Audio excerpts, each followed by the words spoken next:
Well, good Tuesday and good evening, and thank you for being a part of the program on this ninth day of August. So glad, as always, to have you with us this evening on what was a hot one out there. We'll talk about temperatures and what it really felt like in a few moments, but man, just about take your breath. On that note, we've got at least a chance of some isolated and scattered showers, maybe even some thunderstorms as well, pretty much throughout the rest of the week, and that will work its way into tonight's forecast as well. And pretty much the upper 80s and low 90s through at least Thursday. Temperatures will fall back just a bit to the mid 80s by the end of the week, or I think more than likely by the weekend.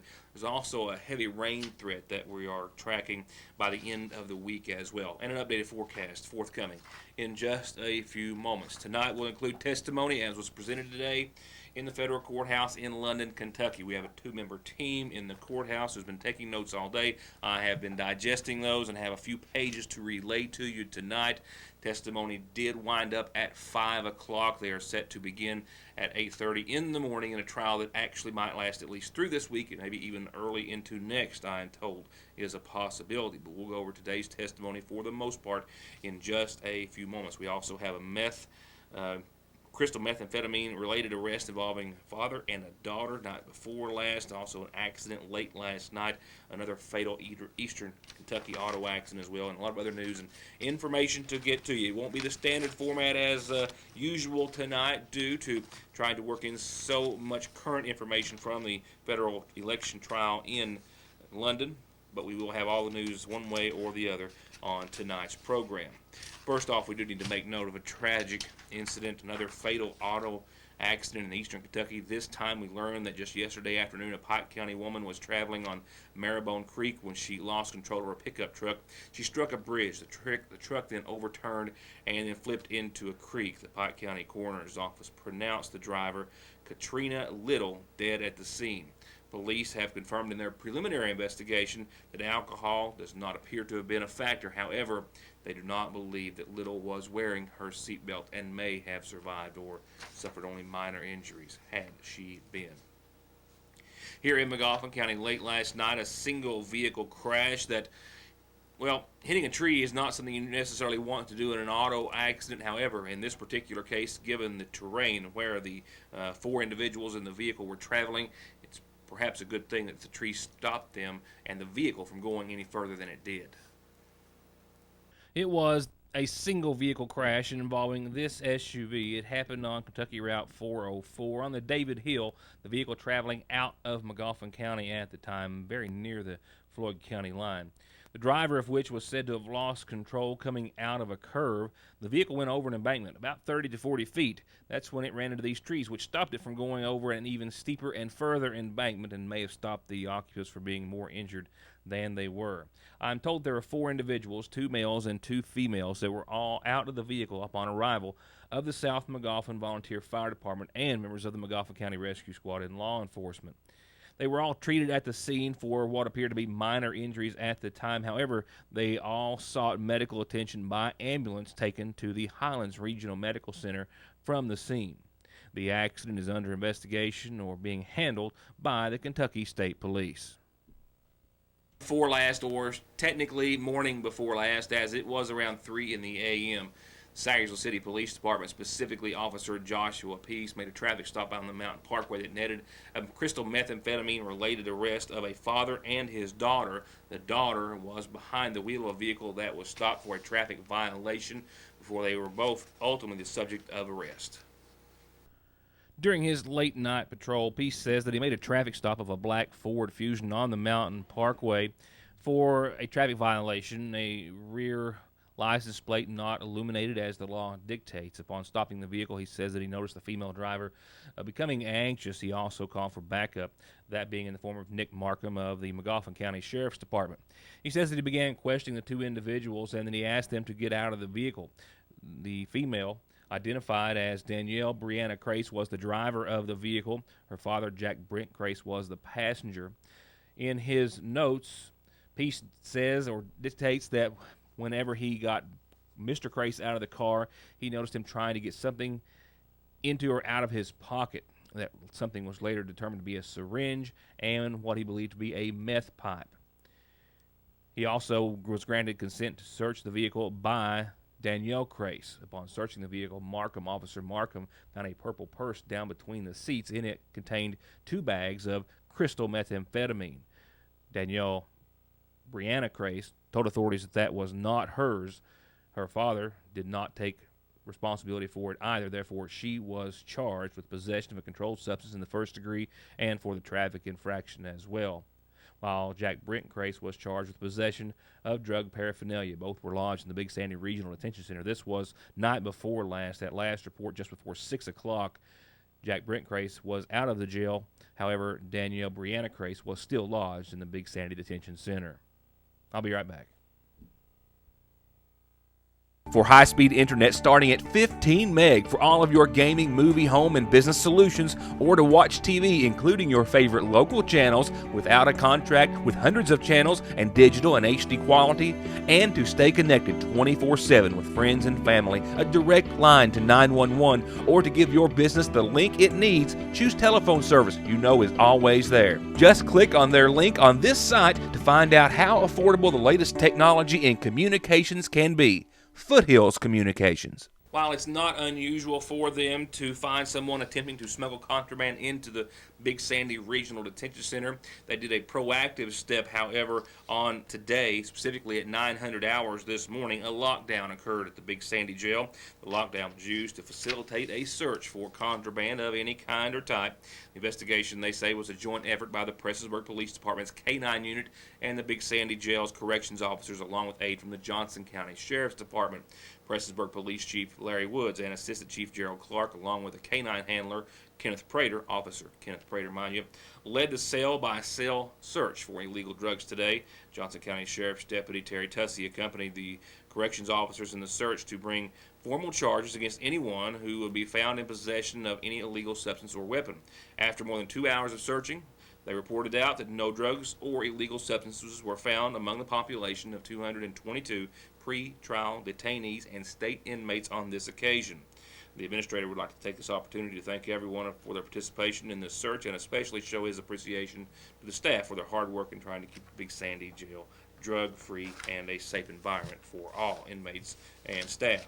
Here's your community calendar before we get to our top headline this evening. Just a few announcements that don't have them typed in. Maybe tomorrow. We'll see. A missing dog, still missing from what I understand, goes by the name of Lucky.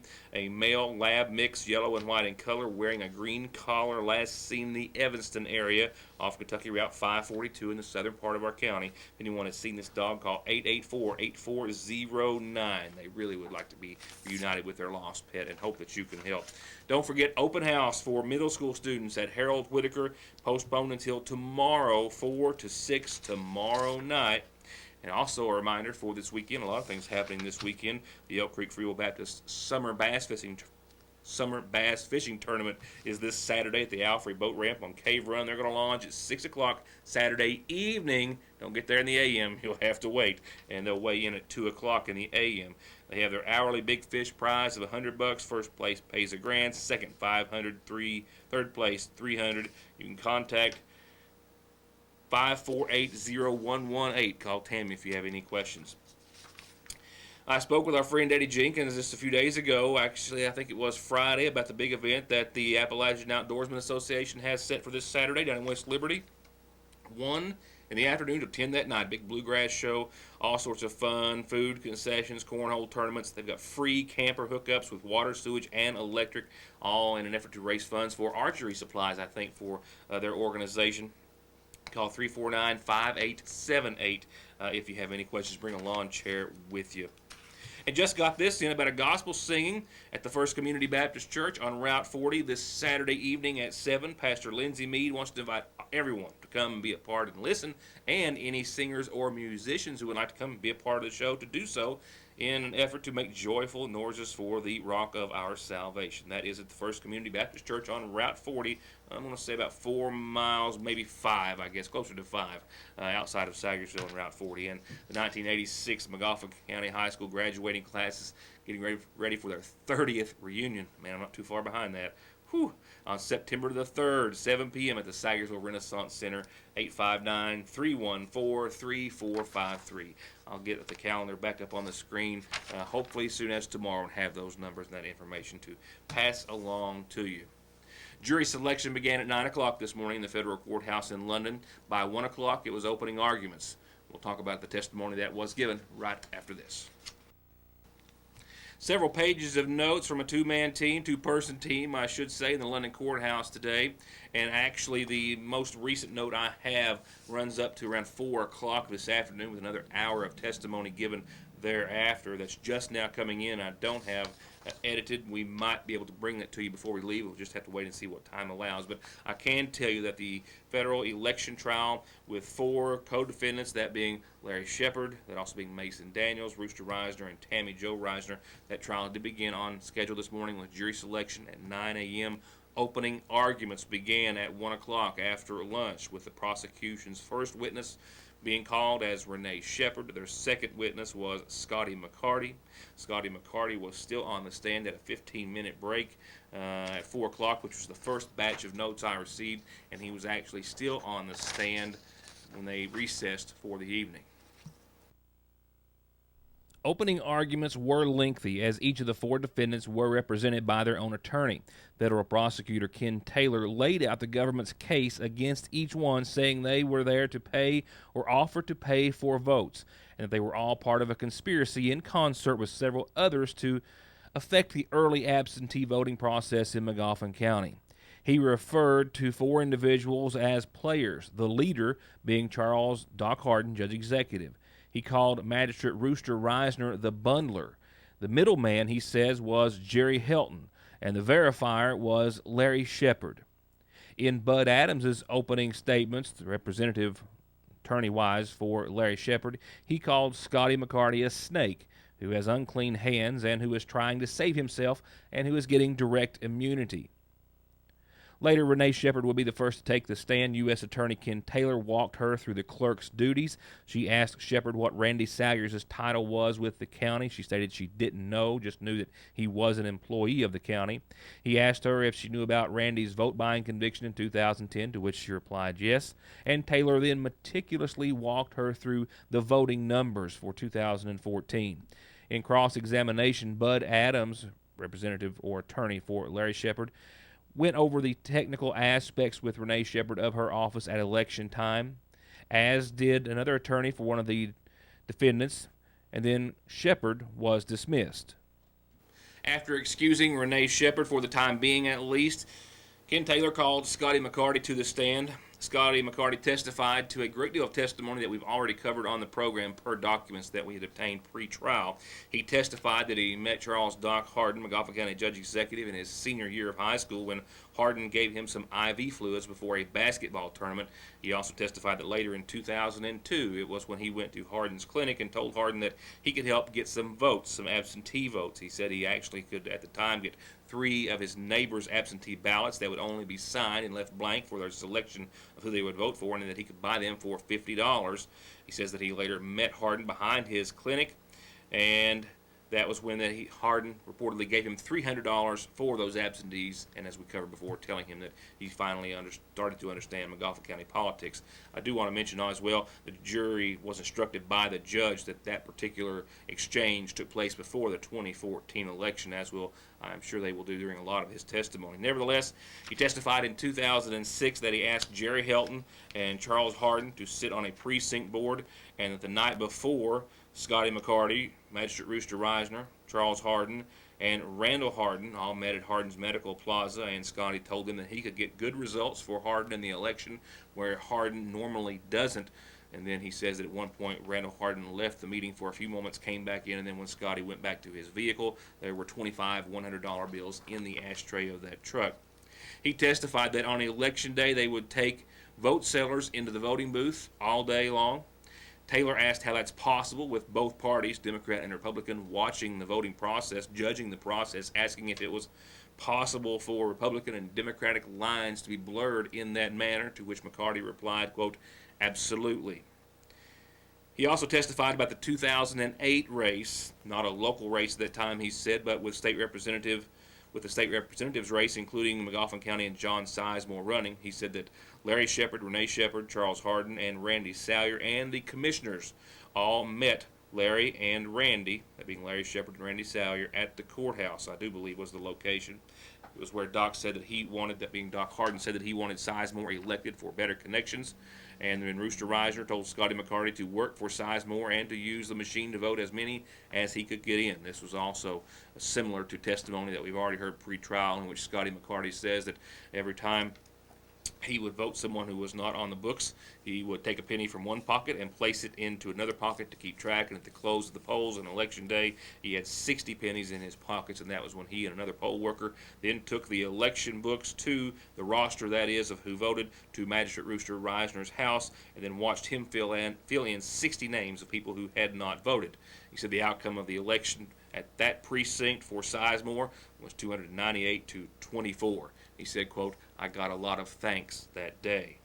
In 2010, McCarty testified that he was involved in that election when he met with Rooster Reisner at Randy Salyers' garage. He also claimed that Jerry Helton and Larry Shepard were there too, that Larry Shepard had a yellow tablet, and said that it worked out that he could pick, and they could pick basically anyone, that he had it worked out rather, that they could pick anyone they wanted to work the precincts of McGoffin County, so they could do whatever they wished with the election. During which Hardin told them to vote for Renee Shepard, Rooster Reisner, and Jerry Sweeney, and in the fall to do the same for Carson Montgomery. He testified that at the Carty Branch precinct, the Middle Fork Fire Department, Chester Howard, Larry Salyer, and an Evan Green placed the fire truck to block the views of the voters who were coming out with their blue tickets, those blue tickets given to them to prove that they had voted. Scotty said that he would give them the blue ticket to vote, and then when they did so, he would exchange that for a red ticket. They would then take that red ticket to Rooster Reisner to get paid for their vote. He also testified about a meeting at Randy Salyers' house where he saw tens of thousands of dollars in a safe. He said that, as he did in preliminary testimony, that $30,000 of that was believed to have been from Hardin, $10,000 from Larry and Renee Shepard, and the other money, my notes were unclear at that time, and we'll stop short from there and pick it up on tomorrow's program from there. However, the final moments of testimony today, he said Jerry Helton and Larry Shepard told him how to switch votes on a machine, teaching him how to do it, saying that he would let one person vote, tell them that they were finished, and then they would go behind that individual and change their votes before finalizing. That's also a process that he declared in earlier testimony that Larry Shepard used at the McGoffin County Courthouse. That note brings us up to about 4:05. There was a recess, and then there was another hour of testimony still given by Scotty McCarty thereafter. I don't have that typed and written as of yet, so we'll bring that into tomorrow's program at the start. I can tell you this, that as he was still on the stand at recess, he was still under cross-examination by Bud McCarty. Our team in the courthouse described McCarty as being unshakable, as on numerous occasions it appeared as though Bud Adams was attempting to get him crossed on dates, specifically when individuals there 1 year of an election to another, and that McCarty remained very straightforward and precise in his testimony, and that he never gave or budged in that regards. He is to pick up testimony being crossed by Adams on the beginning of tomorrow, which is set for 8:30 for day 2 of testimony. That's when we'll pick back up, of course, with the information being gathered, and then I'll pick up reporting on tomorrow night's program when we see you then. With that said, a short and we'll just call it a short update on your weather forecast, as I'm out of words to try to describe. Not so sweet, not so much, and pretty hot for the next several days. We're going to see today's temperatures throughout much of the week, and we're also looking potentially at maybe a heavy rain threat in regards to the end of the week or your weekend.